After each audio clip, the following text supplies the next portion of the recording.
what is Google My Business? Google My Business is like a directory. So if you think back into the old days, I mean, it still exists, but Yellow Pages, directory like that, where it lists your name, what you do, contact details, and obviously gets you there in front of potential customers. So Google My Business makes it easier to make clients find you. So obviously it's things about your business, your phone number, your contact details, your location, your products and services, your opening hours, and also customer reviews. So obviously I'll go through in detail about each one of those as we're going through it and how to optimize things. Local results obviously have a prominent place on Google. So when you go onto Google and you type in, for example, hairdresser Chelmsford, you'll see a map 9 times out of 10 show up at the front after all the Google ads at the top. It will have a map, and then within that, underneath, it will have businesses listed, and it will normally say if they've got a website, click on here for website or phone number.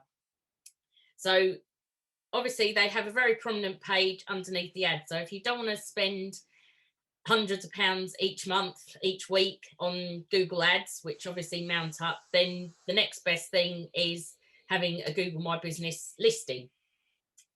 But making sure it's optimized, which is what we're going to do today, is going to make sure that it translates into getting more eyeballs on your listing. So it is like a mini website, you could say. It's something which Google are developing non-stop, and they have got things, obviously you've got your products and services on there, you can even put pictures on there, etc., etc. So local SEO isn't just about improving your brand's reputation, it's also about increasing conversions. Between 2017 and 2018, which is now a couple of years ago, experts actually found that there was an increase in 30% of people clicking on Google My Business listings. So obviously you can see such a great percent. It doesn't sound a lot, but it is quite a lot, getting 30% of listings being clicked on. And in that same period, phone calls and people clicking on the phone call thing increased by 22%. And that's obviously going up and up and up, especially now we've had the pandemic. Obviously people are finding businesses on Google and searching for things either to do their house up or whatever they're doing. They've restricted to doing stuff online rather than going out to other businesses with premises. So obviously it has a lot of potential and you need to make the most of having it. So what are the 3 main factors for ranking in Google My Business? And I'll go through these in more detail. So the first one is all about having authority. The second one is being relevant. And the third one is all about locality, because obviously it's very much related into the area that you're doing. If you're thinking of just showing up for something nationally, Google My Business isn't really for that. It's more for being around the areas that you serve. So I think the bulk of us are in Essex. So you'd actually look at towns, you'd look at also prominent places within those towns as well. So I'll go into that in more detail shortly. Right, so prominence and authority is how much authority you have as a business and a brand. So you've really got to put across there that you've got lots of knowledge behind your brand. People don't just want to see that you're selling a product. They want to see what experience you've got with that product and what you can offer them in terms of your knowledge. So building up that authority really, really does help. Relevance is all about being relevant to your own website in the search query. And locality is about how near you are geographically to the searcher. So when people go onto Google, they might type in builder in Hornchurch. So obviously you need to show up for things located around the area that you are, rather than thinking more generically. So to increase your authority, you need to establish your business brand on all of the main social media networks, so such as Facebook, Twitter, Instagram, LinkedIn, etc.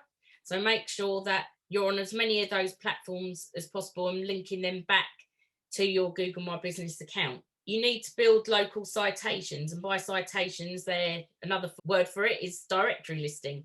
So you reach out in blogs, you write guest posts, and it's essential that anything you do is exactly in the same format. So your business name, address, phone number, and your contact details, you need to make sure they exactly match to what you're putting everywhere. So for example, if you use high street, as in HIGH, I'm trying to spell now, and the full word for street, or you might only put high ST dot, but make sure you're not using a mixture of both. So you also need to gain reviews. And again, I'll go through this a bit later on. You need to get as many reviews as possible, because obviously this shows how credible your business is by showing that people use your services. But it's not about just getting the reviews, it's responding to them as well, which I will talk about later. So increasing your relevance, you need to optimize your GMB content to make sure there's lots of content on there. You need to choose the right category. For optimizing your GMB content, you need to use keywords. So for example, I'm trying to pick on someone now.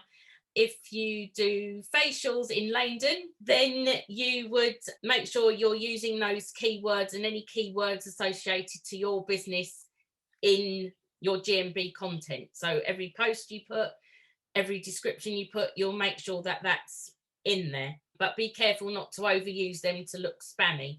So structure what you're going to write before you actually write it. It's the same as if you're writing a blog or writing content for your website. You don't want it to look too spammy. It's still got to be something that people are happy to read. If you are struggling with keywords, there are a number of websites that you can look at. Google themselves have a keyword planner tool.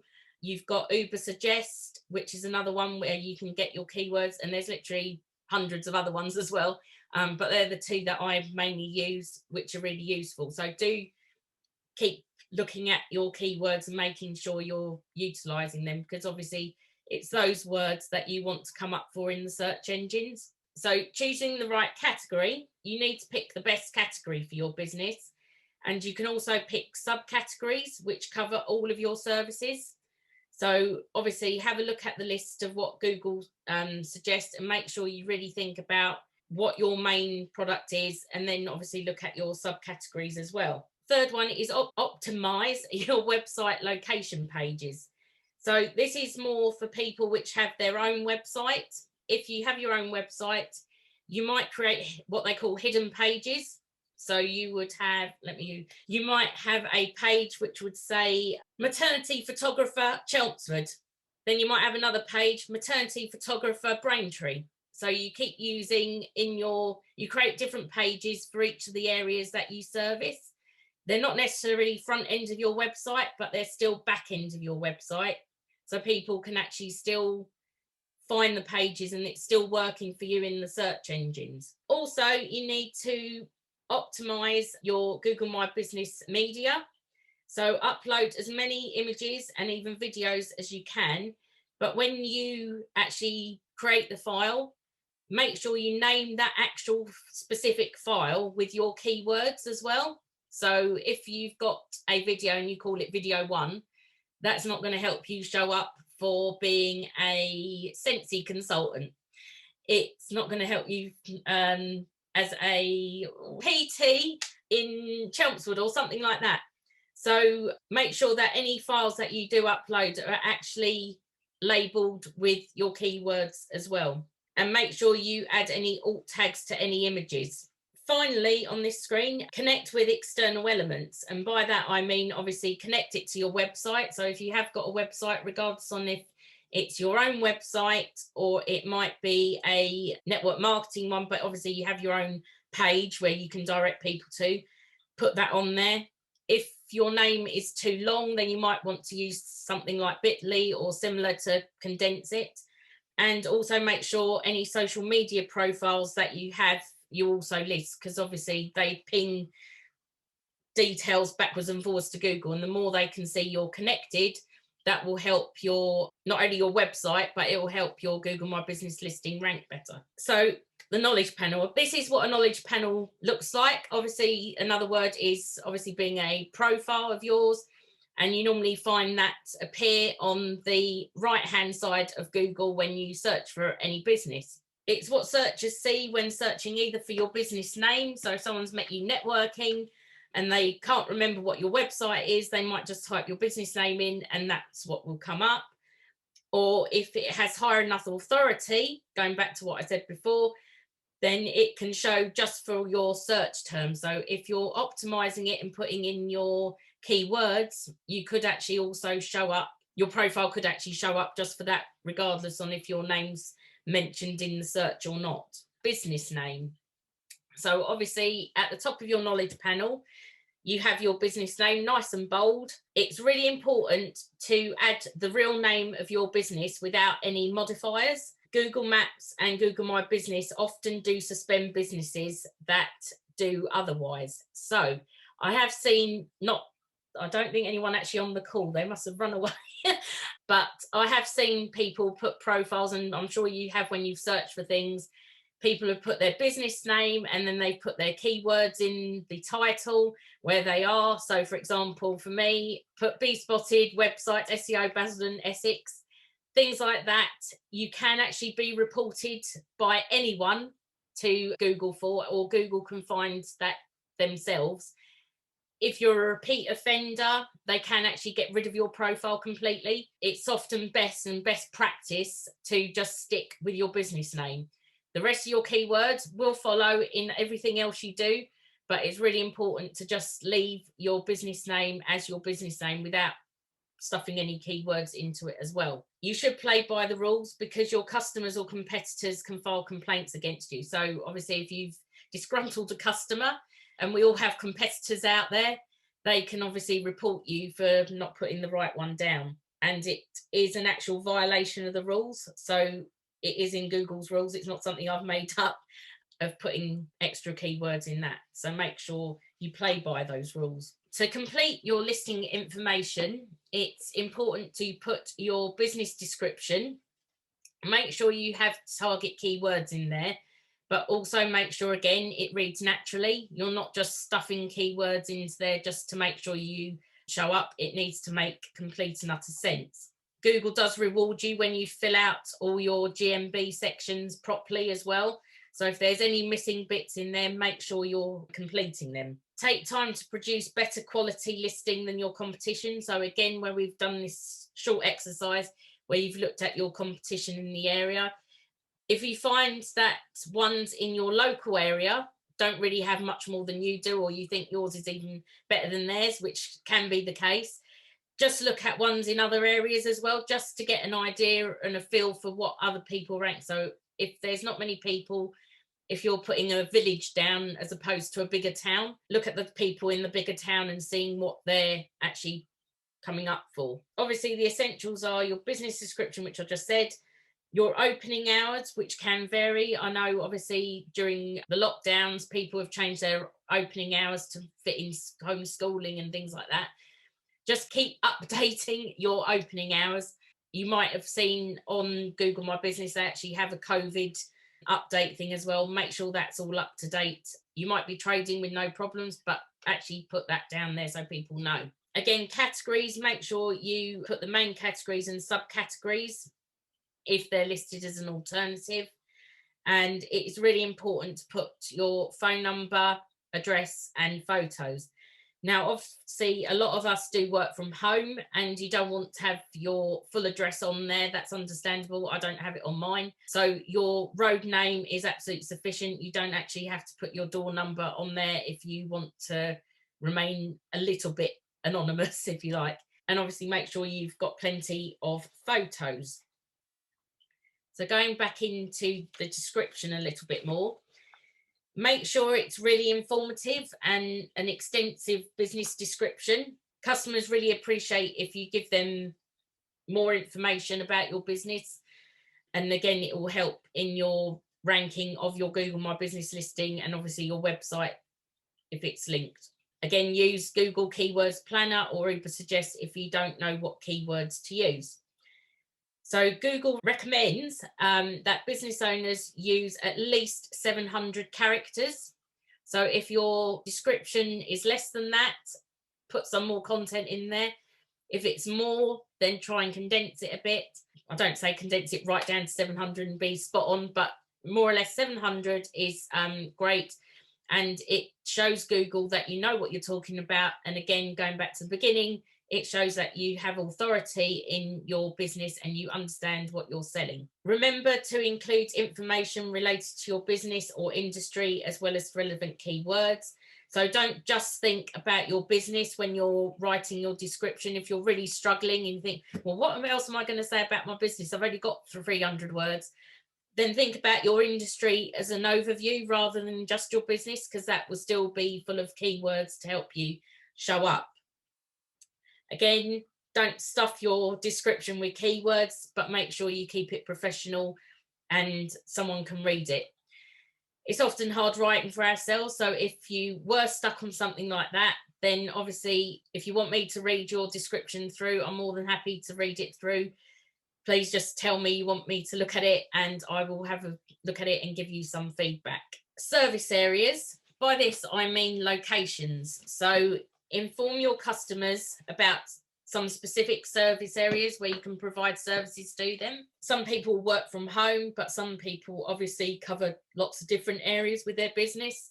Again, I can't see everyone on the call. I can only see a handful of you. So I'm sorry I'm picking on the same people.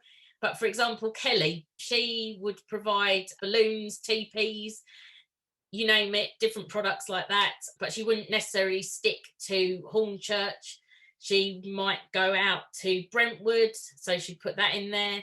She'd put Ford, Billericay. So think about putting all of those down as your service areas, because it's not just about where you're based, it's about where your customers are based. Remember, when they search for something, they are looking for someone local to them. And if they don't put in a location in their search, Google will actually just ping back things which are local to them. So again, if they are in Billericay and they are looking for a hairdresser in Billericay, they might put hairdresser near me. So it will still ping them back. If they're living in Billericay, it will ping back ones which are local to them. But looking further afield, you need to put in those service areas to make sure you show up. So if you're willing to travel the distance to service your customers, then make sure you're putting in those areas as well. Showing your customers where you can serve them is better than giving them just your business location. Google requires you to hide your address if you only provide service at the location of your customer. So you might not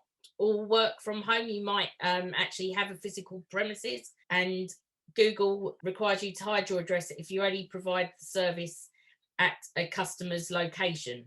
These businesses only display their service area to the public instead. So moving on to posts. Google My Business posts are like blog posts, but for your GMB listing. So those of you who've had a website, you would write a blog. Google My Business posts are very, very similar. They perform in this very similar way. What is less known, that a portion of these blog posts is also published within local search listings, which includes bold search terms. And making sure you do post regularly results in a higher click-through rate. So when you bring it up, obviously you can see a picture on the side there. You'd write your post, add pictures or videos, and just create it like a blog or a post you do on social media. You need to be doing that regularly to make sure you start showing up. Lots of people say, oh, I keep forgetting to post in Google My Business, or I haven't got the time to post in Google My Business. There are different platforms. I think, I haven't used Hootsuite for absolute years, but I think they do it.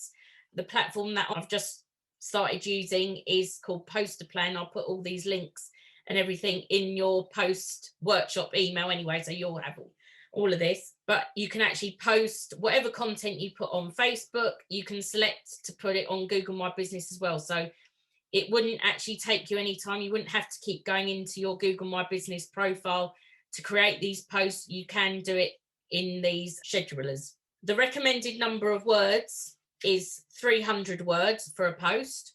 The first 60 to 70 characters will show if you are using a call to action button. And if you don't use a call to action button, then it will show the full 300 words. So depending on what you're trying to do, if you put a post up which is just more informative, then you actually want them to react to it, although there should always be some sort of call to action, but you just don't have the button, then more of your post will show. Any images you share should be 400 by 300 pixels. And obviously you can set that up and create them in Canva and everything else, but that's the optimal size for Google My Business posts. So this is probably what you've all been waiting for. Tips to boost the engagement rate on your Google My Business listing and posts. So make sure you give more value than sales. So don't just say, oh, this is the new product that I'm selling.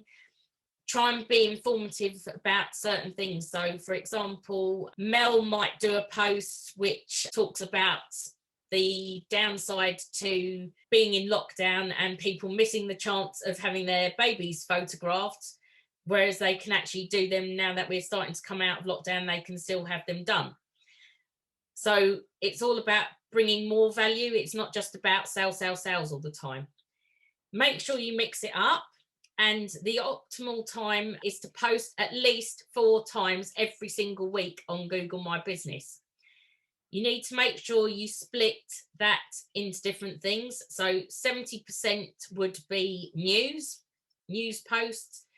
30% would be a mixture of offers, products, and events. So the main thing you'd be talking about is actually things that will give you more authority in what you're selling and be more informative rather than just banging out offers there and being somewhat spammy, if you like.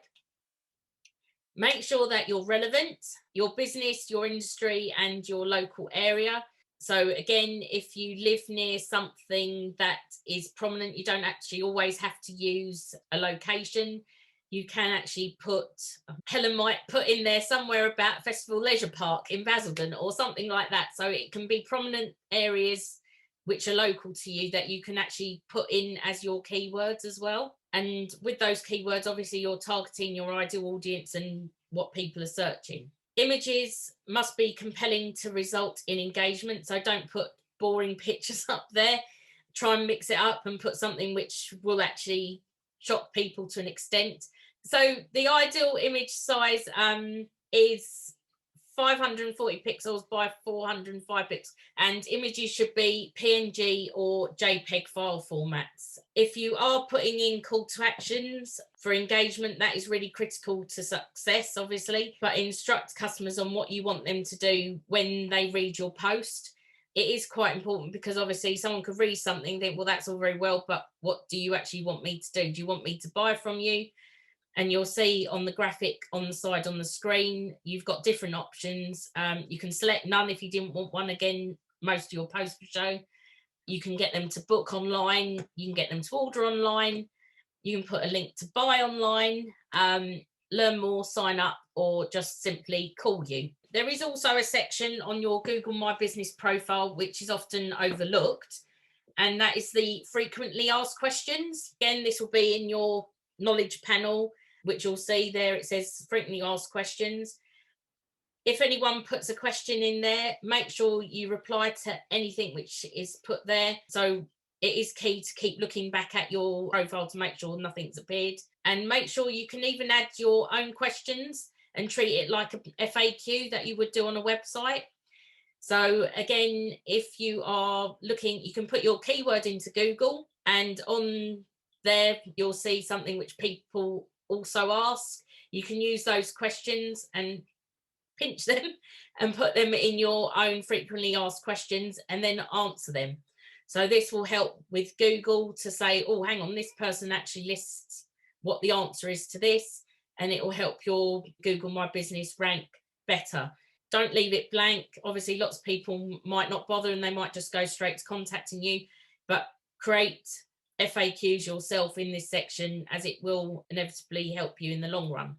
So as you can see, it's structured like it is on the screen. Questions and answers. Be the first to ask a question if you haven't had one before, or ask a question button, and simply ask the question, or get someone that you know even in a networking group to ask the question for you if you don't want to look like you're doing it yourself, and answer that question, and it will help you because you're giving a better experience again to people that are searching for your particular product or service and showing your authority. Moving on to your business logo, photos and videos. Provide a detailed description, provide detailed videos and photos regarding your business. to boost customer engagement. So you might have something like the video button, you might have exterior.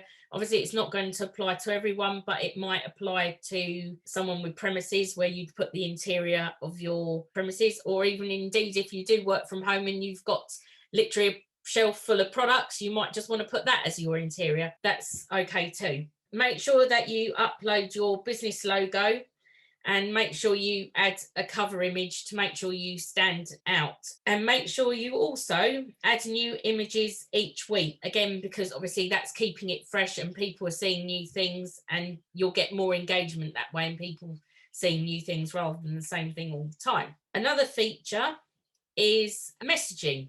So if you haven't done so already, one of the really good things that Google My Business allows is the ability to message. Your customers can message you. So, but you do need to have the Google My Business app on your phone. So if you haven't got that already, make sure you've got that to enable the messaging service on your Google My Business account. By doing so, you also unlock the Get a Quote call to action button. So you'll be able to do that online and obviously encourage people to contact you that way, like they would do on Facebook, on Messenger, or anything else. They can contact you through Google, because some people might not be on Facebook or social media, but generally probably more percentage of people have access to the internet and might want to contact you that way rather than picking up the phone. And it's always good to have different multi ways of contacting a business anyway. So your short name, you can get a custom URL for your Google My Business page. It's normally g.page / whatever your business name is. And you can also get customers to leave a review by using the same page / review. Obviously, test it out before you share it with anyone in case that doesn't work for you for any reason. And again, if it doesn't work, I'm more than happy to help you to do that. But obviously, it's very important to get reviews. Services and products, there's another section on Google My Business listing. These are to increase your relevance in Google My Business. Like I say, it's one of those 3 key areas to make sure you're relevant. So for example, for me, I've got different services. I'm a graphic designer, web hosting company, internet marketing service. You'd split down your main business into those different service areas. You'd also add your price and a description of the business. The more information you give to someone, the better. If you can put prices down, then do so, because again, this also eliminates any time wasters. So if you're particularly selling a product and you know, right, this is a set price, but you seem to get lots of people saying, well, can you do it for cheaper? Can you do it?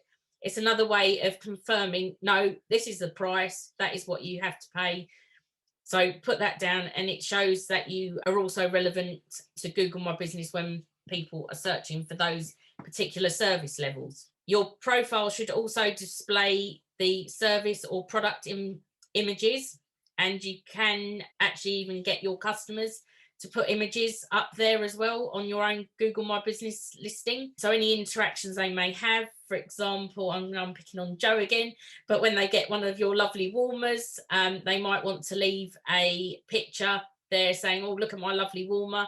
So it's not just showing your own images that you're putting out there, it's also showing your customers are buying from you. And obviously that's going to increase, if people see other people buying from someone, they're more likely to also think, well, hang on a minute, I'll buy from you as well. Do try and encourage customers, if they have got a Google account, to go on there and leave some images of their thing. So like they would leave you a testimonial or a review on Facebook, go on there and leave some pictures as well. So reviews. So Google reviews, as I said, are really, really important. You need to get as many Google reviews as you can, because they give a lot of authority to your listing and help you rise to the top in the search engine results. Good reviews show that you're trustworthy and a real business, and that other people are using you and are happy with you. Now, unfortunately, as some of you know, unless someone has a Google account, they can't actually leave a review for you, which is a real pain at the moment. But obviously that's Google saying, right, we want more people to sign up to us, which is annoying. But please don't give up. Try and just constantly ask people to leave you a review. If they've got obviously a Google account, most people probably have one as a secondary or third email. It doesn't show their details on there, it will just come up as a review. So please do keep asking and don't give up asking people for them, because they are really important. Worst case scenario, again, as I mentioned in my previous presentation about SEO, if you're really struggling but you want to still showcase your reviews, it won't actually affect the score, but do something in Canva, put a testimonial on something which looks really nice and add that to your photos. So at least people, when they are visiting your profile, they'll still see testimonials on there, even if they don't actually show up or form part of your Google reviews. You should reply to every review. So this is all about replying to positive reviews. Hopefully all of our reviews will be positive rather than negative ones, but you should reply to every review without fail. So even if someone has put something, thanks for your product, it was really good, or they've put something a lot longer there to describe the service that you've done, make sure that you are responding to everything. So keep checking back. You should get notifications come through saying someone's left you a review. I know notifications sometimes don't necessarily work in the great world of the internet and social media. So do keep checking back and making sure if anyone's left you a review and respond to it. Make sure each reply is actually unique. Some businesses I've seen get a review and they will literally copy and paste the same answer for all positive reviews and copy and paste a response for all the negative reviews. This doesn't help at all. So make sure you're actually responding personally to that person. You'd appreciate it if you was leaving it on someone else's review to get something personal back, and they're more likely to reuse you, and potential customers who see those reviews as well will actually see that you've taken that time out to respond to people, and you're not just about making the sales, you're there for your customer service as well. Again, it's all about being like for like. So if you get a review which is only 2 lines long, that's absolutely fine. Just reply with 2 lines long. But if it's a much longer, chunkier review, do take time to make your response chunkier. Don't just respond with thank you, that was great. They've taken the time to write you such a big review, which will probably even contain some of your keywords. So please respond in a like for like basis according to how much someone has written about you, and break down what they've said. And again, use keywords in your responses, but make sure that they remain natural and don't sound like sales pitches. Negative reviews. Hopefully none of us have to deal with any of these, or if they are very, very rare. You should still reply to them. So you might see them think, oh my God, this is not me. I don't want to reply to this person. Please still do. That review is still going to show on Google, whether you like it or not, unfortunately. So it's much better if you put a response on there which shows you empathize with the person, even if you don't necessarily agree with what they've said. Always start something off your response with a thank you, even again, if you don't really want to thank them. You might even want to consider offering some sort of compensation. And again, this all shows back and reflects back when other people are reading the reviews. They can see you're actually trying to solve the problem rather than you're not really bothered about any feedback that you get. Also, try and steer the conversation offline. You don't want to get into an argument with someone online, such a public thing as Google My Business. So try and end your response with something like, I'd be delighted to talk to you. This is my contact details, whether it be telephone often works best rather than an email, because emails can be misinterpreted. But any contact details on there, try and get them to respond to you that way. Whether they do or they don't, at least you're showing that you're open to trying to resolve a situation that that person might have had. And don't try and remove the review unless it is not from a genuine customer. You could end up getting a review at some point which is from someone who has never bought from you before at all. If it's not from a genuine customer or someone who has bought from you before, you can ask Google to remove it and obviously explain it's not someone done it. And again, if you are struggling, I don't know if you've managed to remove it or not, Mel, but I'm more than happy to help you and try and give you some advice after the call, because I'm aware of the time. And again, I'll put some of these things, everything I've put in today, into your post workshop review. So there's not many slides left, so I will try and rush through them. Monitoring your GMB. Again, this is like looking at your Google Analytics on your website. You can look at the insight section to see how many people are looking at your listing, where they're coming from, what actions your customers take. So are they clicking on the call to action buttons that you're putting in there? How many times your photos and videos are viewed, which is obviously important as well. If some are performing better than others, you might consider putting similar pictures to those that are performing well as opposed to the ones that weren't performing very well. So again, the key points to remember are making sure you gain authority in what you're doing. Make sure whatever you are writing is relevant to your audience. Always put yourself in the position of that person searching for your business, and make sure you try and remain as local as possible. So include local towns, local places of interest that are quite popular.